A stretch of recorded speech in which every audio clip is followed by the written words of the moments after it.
Claire arrived just before dusk. The road had narrowed from pavement to gravel, and then finally to dirt.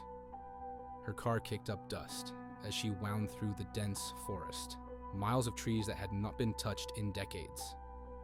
The mountains swallowed the sun quickly here. The last of the light was gone before she reached the clearing. The Cabin Hollow, sat deep in the trees, its roof sagging with moss, the wood grayed and brittle with time. There were no other houses, no cell signal, no birdsong, only wind moving through the pines, and the silence that waited behind it. Claire stepped out of the car. She looked tired. Not just from the drive, but from everything she'd come to leave behind. She came looking for quiet, time to write, to think, to be alone. The listing had promised cheap, remote, and old. It had delivered on all three.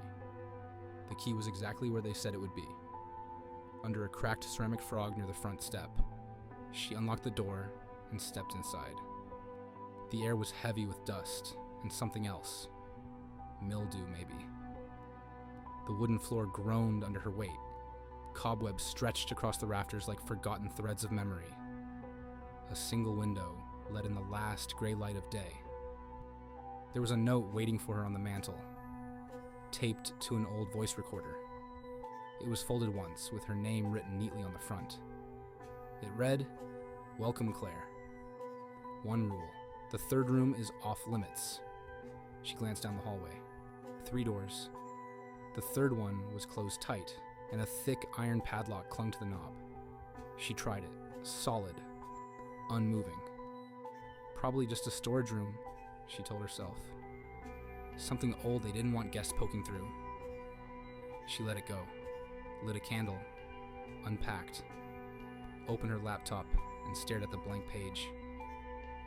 The cabin was quiet. Too quiet. The kind of silence that feels like it's waiting for you to speak first. Then came the noises. At first it was soft. Just the wind. Then the occasional creak of the floorboards above her. She thought maybe it was the house settling. But the sounds didn't stop. They grew more deliberate. This scratching. A long, dragging sound across the ceiling. Whispers that didn't belong to the wind. She tried to ignore it.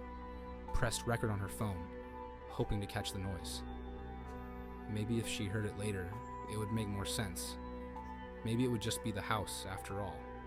But when she played it back, what she heard wasn't the wind. It wasn't the floor. It was something else. Static, faint at first, then a low, wet moan.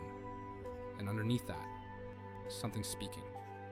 Not loud, not clear, but there, as though her phone had picked up a frequency just out of reach. That night, she woke suddenly.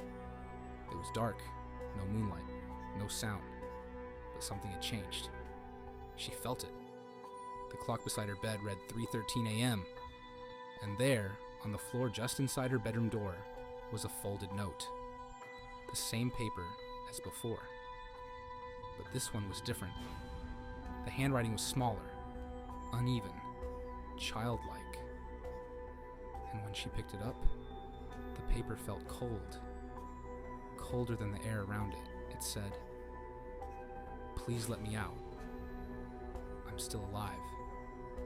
And then, there was only silence.